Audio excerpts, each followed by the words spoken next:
আবৃত্তি করছি কবি বুদ্ধদেব বসুর লেখা চিল্কাই সকাল।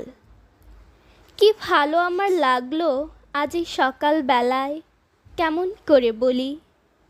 কি নির্মল নীল এই আকাশ, কি অসহ্য সুন্দর, যেন গুণীর কণ্ঠের অবাধ উন্মুক্ত তান দিগন্ত থেকে দিগন্তে। কি ভালো আমার লাগলো এই আকাশের দিকে তাকিয়ে, চারদিক সবুজ পাহাড়ে আঁকাবাঁকা, কুয়াশায় ধোঁয়াটে, মাঝখানে চিল্কা উঠছে ঝিলকিয়ে। তুমি কাছে এলে, একটু বসলে, তারপর গেলে ওদিকে। স্টেশনে গাড়ি এসে দাঁড়িয়েছে তাই দেখতে। গাড়ি চলে গেল। কি ভালো তোমাকে বাসি, কেমন করে বলি।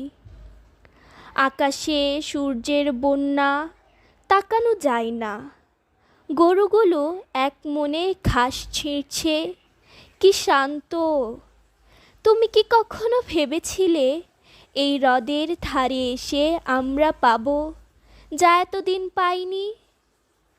রূপলি জল শুয়ে শুয়ে স্বপ্ন দেখছে।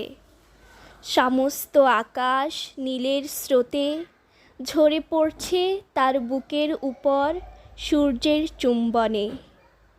এখানে জ্বলে উঠবে অপরূপ ইন্দ্রধনু তোমার আর আমার রক্তের সমুদ্রকে ঘিরে। কখনো কি ভেবেছিলে?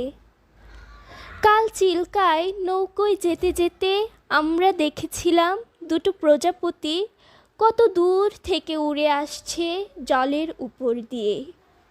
কি দুঃসাহস! তুমি হেসেছিলে আর আমার কি ভালো লেগেছিল তোমার সেই উজ্জ্বল অপরূপ মুখ। দেখো দেখো কেমন নীল এই আকাশ, আর তোমার চোখে কাঁপছে কত আকাশ, কত মৃত্যু, কত নতুন জন্ম। কেমন করে বলি।